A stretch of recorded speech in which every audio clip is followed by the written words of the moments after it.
ನಮಸ್ತೆ ಸ್ನೇಹಿತರೆ, ವಿಜಯ ನ್ಯೂಸ್ಗೆ ಸ್ವಾಗತ.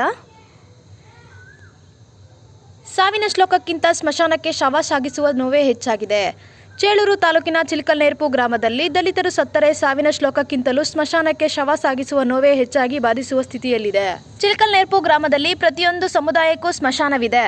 ಸರ್ಕಾರಿ ಜಮೀನುಗಳಿಗೆ ಹೋಗಬೇಕಾದರೆ ದಾರಿ ಇರಬೇಕು. ಆದರೆ ಚಿಲ್ಕಲ್ನೇರ್ಪು ಗ್ರಾಮದ ದಲಿತ ಸ್ಮಶಾನಕ್ಕೆ ಪ್ರಮುಖವಾಗಿ ಬೇಕಾಗಿರುವ ದಾರಿಯೇ ಇಲ್ಲದಂತಾಗಿದೆ. ದಲಿತರಿಗೆ ಮೀಸಲಿಟ್ಟಿರುವಂತಹ ಸ್ಮಶಾನಕ್ಕೆ ಹೋಗುವ ಖಾಸಗಿ ಜಮೀನಿನ ಮೂಲಕ ಹಾದು ಹೋಗಬೇಕು. ವರ್ಷದ ಹಿಂದೆ ಬಂಡಿ ದಾರಿ ಇತ್ತು, ಆದರೆ ಸ್ಮಶಾನಕ್ಕೆ ಹೋಗುವ ದಾರಿಯನ್ನು ಕಲ್ಲುಗಳಿಂದ ಮುಚ್ಚಲಾಗಿದೆ. ಇದರಿಂದ ಸ್ಮಶಾನಕ್ಕೆ ದಾರಿ ಇಲ್ಲವಂತಾಗಿದೆ. ಇನ್ನಾದರೂ ಅಧಿಕಾರಿಗಳು ಸ್ಮಶಾನಕ್ಕೆ ಜಾಗ ಗುರುತಿಸಿಕೊಡಬೇಕೆಂದು ಪ್ರಜ್ಞಾವಂತರಲ್ಲಿ ಮನವಿಯಾಗಿದೆ. ಖಾಸಗಿ ವ್ಯಕ್ತಿಗಳಿಬ್ಬರು ತಮ್ಮ ಒಳಜಗಳದಿಂದ ಸಾರ್ವಜನಿಕರಿಗೆ ದಾರಿ ಇಲ್ಲದಂತೆ ಮಾಡಿದ್ದಾರೆ. ಇಬ್ಬರ ಜಗಳದಲ್ಲಿ ವಾಲ್ಮೀಕಿ ಸಮುದಾಯದ ಮಂದಿಗೆ ಸ್ಮಶಾನದ ದಾರಿ ಇಲ್ಲದಂತಾಗಿದೆ. ವಾಲ್ಮೀಕಿ ಸಮುದಾಯದವರು ಸ್ಮಶಾನಕ್ಕೆ ಹೋಗುವ ದಾರಿಯಲ್ಲಿ ಕಲ್ಲು ಅಡ್ಡಗಟ್ಟಿ ಹಾಕಿರುವುದನ್ನು ಸುದ್ದಿ ತನ್ನ ಗಮನಕ್ಕೆ ಬಂದಂತೆ ಈ ಕುರಿತು ಕಂದಾಯ ನಿರೀಕ್ಷಕರನ್ನು ಸ್ಥಳಕ್ಕೆ ಕಳುಹಿಸಿ ದಾರಿಯ ನಕ್ಷೆಯನ್ನು ಕುರಿತು ಮಾಹಿತಿ ಪಡೆದು ವರದಿಯನ್ನು ಪಡೆದ ನಂತರ ಸ್ಥಳಕ್ಕೆ ಖುದ್ದ ನಾನೇ ಭೇಟಿ ನೀಡಿ ಪರಿಶೀಲನೆ ನಡೆಸಲಾಗುವುದು. ಸುದರ್ಶನ್ ಯಾದವ್, ತಹಸೀಲ್ದಾರ್, ಚಿಂತಾಮಣಿ ತಾಲೂಕು.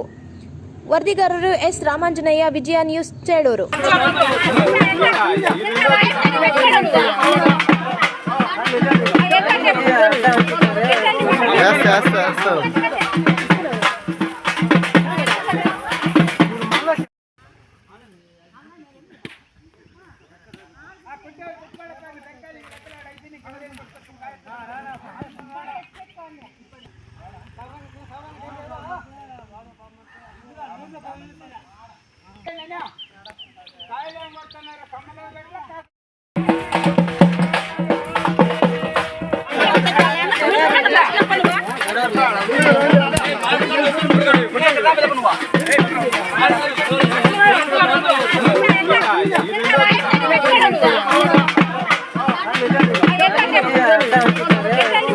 Yes.